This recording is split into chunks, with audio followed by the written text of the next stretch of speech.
நம்ம எல்லாருக்குமே பாசிட்டிவ் ஃபீட்பேக்னா ரொம்ப பிடிக்கும் இல்லையா? ஆனா அது வெறும் ஒரு தட்டி கொடுத்தல் மட்டும் கிடையாது. அது ஒரு மிகப்பெரிய பிசினஸ் ஸ்ட்ராட்டஜிக்கான தங்கச் சுரங்கம் மாதிரி. உங்க கஸ்டமர்ஸ் ஏன் உங்களை விரும்புறாங்கன்னு நீங்க சரியா புரிஞ்சுக்கிட்டீங்கன்னா, அது உங்க வளர்ச்சிக்கான ஒரு சக்தி வாய்ந்த திறவுகோல். சரி, யோசிச்சு பாருங்க. உங்க கஸ்டமர்ஸ் ரொம்ப சந்தோஷமா இருக்காங்க.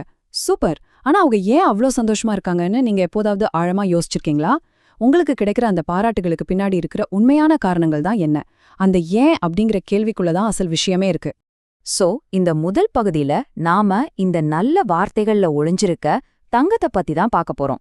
அதாவது பாசிட்டிவ் ஃபீட்பேக்க வெறும் நல்ல வார்த்தைகளா பார்க்காம ஒரு மதிப்புமிக்க சொத்தா எப்படி பார்க்கலான்னு தெரிஞ்சுக்க போறோம். இது வெறும் பாராட்டு இல்ல, இது ஆக்ஷன் எடுக்கக்கூடிய டேட்டாவான நிரப்பப்பட்ட ஒரு பொக்கிஷம். பாருங்க, கஸ்டமர் கிட்டேந்து வர்ற பாராட்டு வெறும் ஒரு காம்ப்ளிமெண்ட் கிடையாது. அது ஒரு ட்ரெஷர் மேப் மாதிரி. நீங்க அடுத்து எங்க போகணும், எதை இன்னும் சிறப்பா செய்யணும்னு கரெக்டா வழிகாட்டும். அவங்க எதுக்கு உங்ககிட்ட விசுவாசமா இருக்காங்க, எந்த விஷயத்த நீங்க 2 மடங்கா கவனிக்கணும்னு அதுல தான் க்ளூவே இருக்கு. சரி, இந்த பாராட்டுகளை எப்படி டீகோட் பண்றது? அதுக்குள்ள இருக்கிற சாராம்சத்தை எப்படி புரிஞ்சுக்கிறது? அதான் இப்ப பார்க்க போறோம். முதல் படி என்னன்னா, அந்த ஃபீட்பேக்ல திரும்ப திரும்ப வர முக்கிய தீம்ஸ், அதாவது கருப்பொருட்களை கண்டுபிடிக்கிறது தான். முதல்ல ஃபீச்சர்ஸ், அதாவது உங்க ப்ராடக்ட்ல அவங்களுக்கு ரொம்ப பிடிச்ச, அவங்களால தவிர்க்கவே முடியாத குறிப்பிட்ட கருவிகள் அல்லது செயல்பாடுகள் என்னென்ன. அடடா, இந்த ஒரு ஃபீச்சர் இல்லாம நான் என்ன பண்ணுவேனே தெரியல அப்படின்னு அவங்க எதை சொல்றாங்கன்னு கவனிக்கணும். அடுத்தது நன்மைகள். வெறும் ஃபீச்சர்ஸோட நிக்காம அதனால அவங்களுக்கு என்ன நிஜமான நன்மை கிடைக்குது, உங்க ப்ராடக்ட் அவங்க வாழ்க்கையில என்ன பிரச்சனைய தீர்க்குது, அவங்க நேரத்தை மிச்சப்படுத்துதா, வேலையை எளிதாக்குதா, இது தெரிஞ்சா உங்க மார்க்கெட்டிங் மெசேஜ சும்மா தெரிக்க விடலாம். மூணாவதா, ரொம்ப ரொம்ப முக்கியமான ஒண்ணு, எமோஷன்ஸ், அதாவது உணர்வுகள். உங்க பிராண்ட பத்தி நினைக்கும் போது அவங்களுக்கு என்ன தோணுது? ஒரு நம்பிக்கை, ஒரு நிம்மதி, இல்ல ஒரு விதமான உற்சாகம். இந்த மாதிரி உணர்வுகள் தான் ஒருத்தரை உங்களுடைய நிரந்தர வாடிக்கையாளரா மாத்தும். ஆக, இந்த மூணும் தான் ஃபீச்சர்ஸ், பெனிஃபிட்ஸ், அப்புறம் எமோஷன்ஸ் சேர்ந்து தான் ஒரு முழுமையான சித்திரத்தை கொடுக்குது. இதுல இருந்து தான் உங்க பலம் என்னன்னு நீங்க புரிஞ்சுக்க முடியும். இதுதான் உங்க பலத்தோட அடித்தளம். ஓகே, இப்போ வாடிக்கையாளர்களுக்கு என்ன பிடிக்குதுன்னு தெரிஞ்சிடுச்சு. ஆனா அவங்க பயணத்துல, அதாவது கஸ்டமர் ஜர்னில எந்த இடத்துல இந்த சந்தோஷத்தை அவங்க உணர்றாங்க, அதையும் நம்ம கண்டுபிடிக்கணும் இல்லையா? வாங்க பார்க்கலாம்.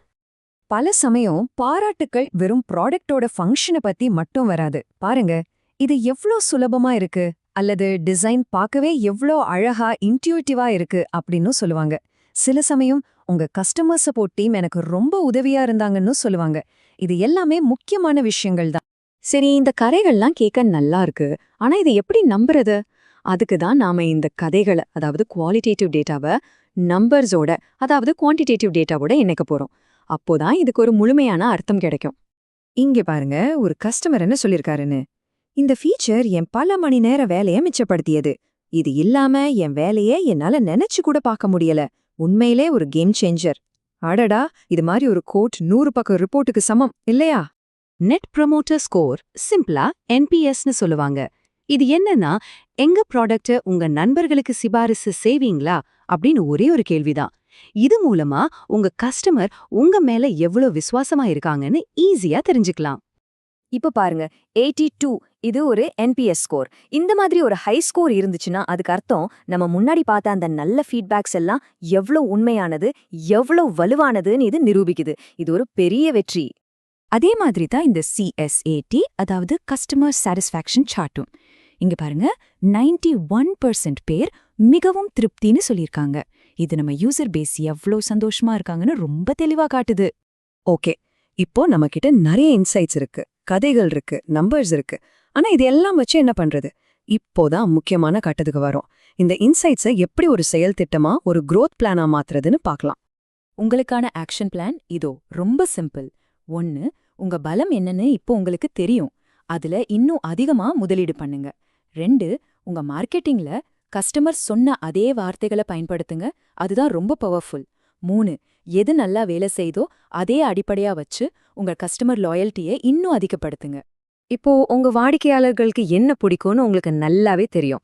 அந்த அறிவை வச்சுக்கிட்டு நீங்க அடுத்து என்ன உருவாக்க போறீங்க, அவங்க இன்னும் அதிகமா விரும்பக்கூடிய அடுத்த பெரிய விஷயத்தை உருவாக்க நீங்க தயாரா?